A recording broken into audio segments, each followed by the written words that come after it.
अब जैसे तकरीबन 2.5-3 महीने से वर्कआउट बंद, डाइट बंद, उल्टा सीधा खाना, फैट चढ़ा हुआ है। अब आप देखो, ये एक फैट है, लेकिन उसके बावजूद मैं जो फील कर रहा हूँ, चेस्ट, शोल्डर, आर्म्स, एक अच्छा मुझे पंप फील हो रहा है। एक टिप दे रहा हूँ चेस्ट के वर्कआउट के लिए।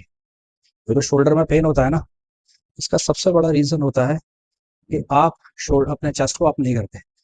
सो गाइस, आ चुका हूँ मैं अपने जिम में और करते हैं अपना वर्कआउट स्टार्ट।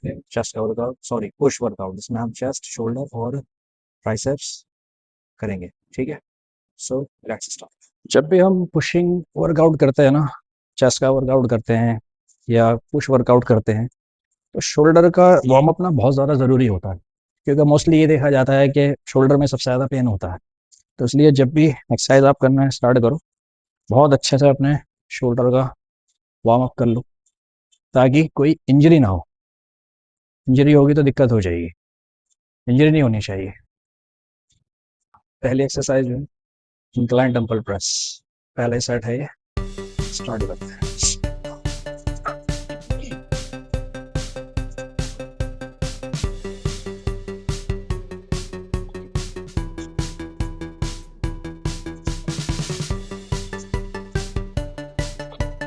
साला 20 किलो का भी डंबल इतना भारी लग रहा है,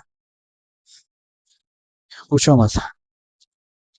ये जब होता है, जब वर्कआउट छूट जाता है ना, प्रैक्टिस छूट जाती है, तब ये होता है। बट कोई बात नहीं, आज तो डे 1 है, करना तो है ही।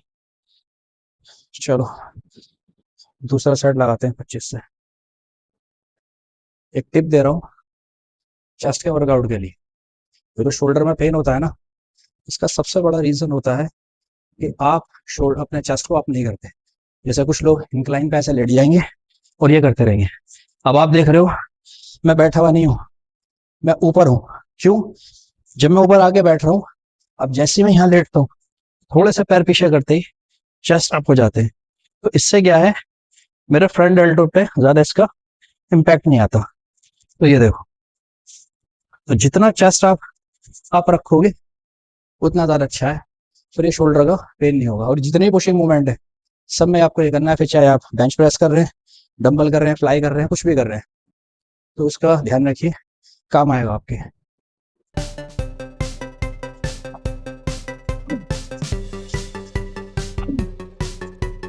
सेकंड एक्सरसाइज जो है वो रहेगी फ्लैट पर डंबल प्रेस।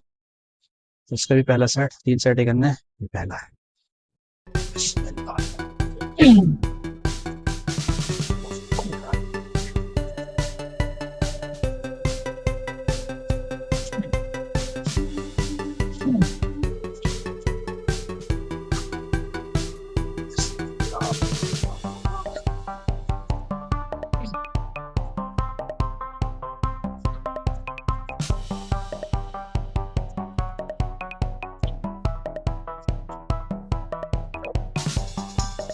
अब क्योंकि एक तो कम से कम 2.5-3 महीने हो गए वर्कआउट छोड़े हुए, तो इस वजह से भी बहुत हैवी लग रहा है। 20 किलो का डंबल ही ऐसा लग रहा है साला 40 का हो। लेकिन जब आप फॉर्म एंड टेक्निक के साथ वर्कआउट को करते हैं, तो कम वेट में भी आप अच्छा रिजल्ट पा सकते हैं। और इस पूरी सीरीज में बस एक चीज का ख्याल रखना, कोई भी आप वर्कआउट करो, no ego lifting and don't compare yourself to anyone. आपका कैसा कोई कंपैरिजन नहीं। मैं 20 किलो उठा रहा हूँ, हो सकता है आप 40 उठाओ, मुझसे आप एज में छोटे हो, तो ये कोई मैटर नहीं करता ना मेरे लिए ना आपके लिए। जो आप कंफर्टेबल हो, आपको अपना 100% देना है। दूसरे से मतलब नहीं है वो क्या कर रहा है। अब जो हमारी तीसरी एक्सरसाइज है वो रहेगी पैक डेक फ्लाई। एक आइसोलेशन मूवमेंट है, और इसके भी 3 सेट, और रेप रेंज रखेंगे इसके 15 से 20। वही जो मैंने टिप बताई थी चेस्ट को, इसमें लोग सबसे ज्यादा गलती करते हैं, वही कंधे झुका के ये करना, फिर लोड अपना ही आएगा। तो इसलिए चेस्ट अप देन करें।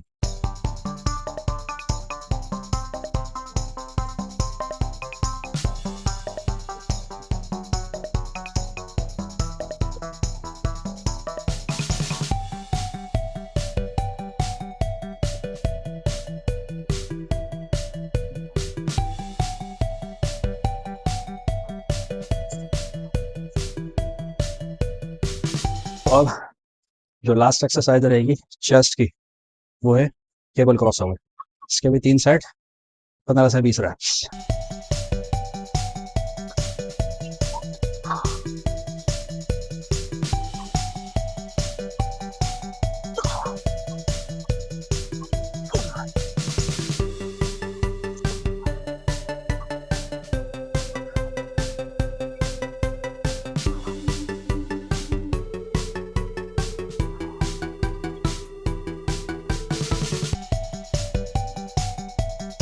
सो चेस्ट हो गया कंप्लीट।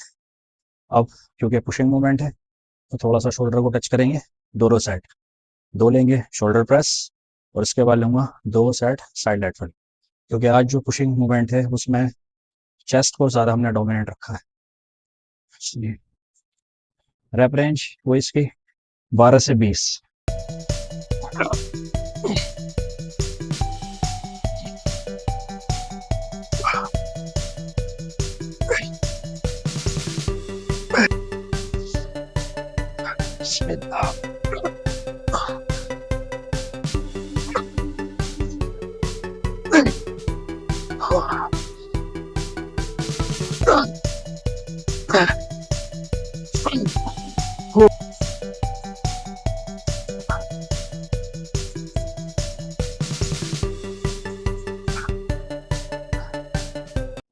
आज का दिन ऐसा लग रहा है डे 1 और टफ, जैसे पता नहीं कब से वर्कआउट मिस कर रखा है। लेकिन एक इम्पॉर्टेंट बात क्या है, जब आपके पास मसल मेमोरी होती है ना तो आपको इससे बहुत बेनिफिट मिलता है।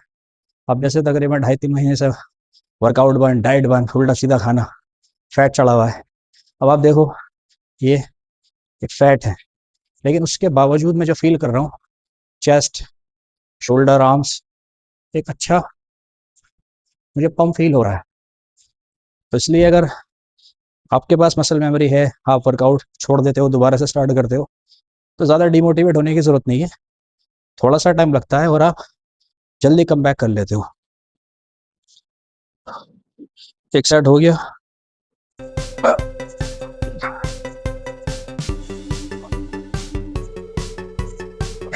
देखो अगर आपके पास ये रोप नहीं है ना तो इसको मंगा लो, अगर आप अरेंज कर सकते हो तो।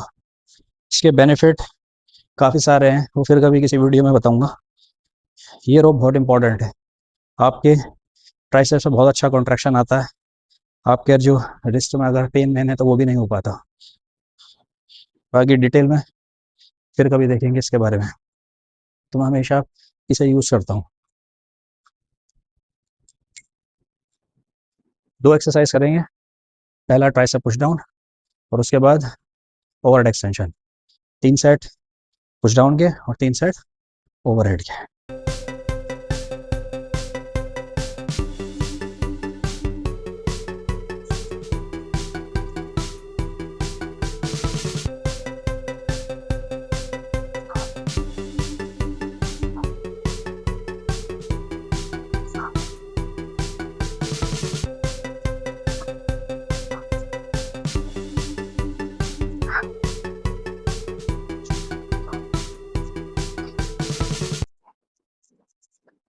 सो ट्राइसेप भी कंप्लीट हो गए।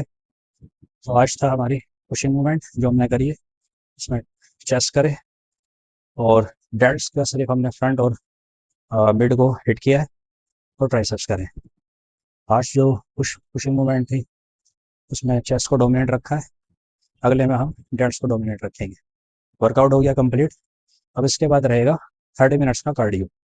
अब ये आपकी अपनी चॉइस है कि कार्डियो आप वर्कआउट के बाद भी कर सकते हैं, और चाहो तो अगर आपके पास टाइम है तो एम्प्टी स्टमक सुबह को आप जब कर सकते हैं। तो मैंने अपना कार्डियो सुबह कर लिया था और अब बस ट्रेनिंग करके आज का डे 1 हो गया कंप्लीट। अब नेक्स्ट डे 2 के अंदर हम करेंगे पुलिंग मूवमेंट। ठीक है, सीरीज से अपना जुड़े रहो, लाइक सब्सक्राइब शेयर उसको कर देना, और बाकी देखते हैं जर्नी अपनी कैसी रहती है। Thank you so much.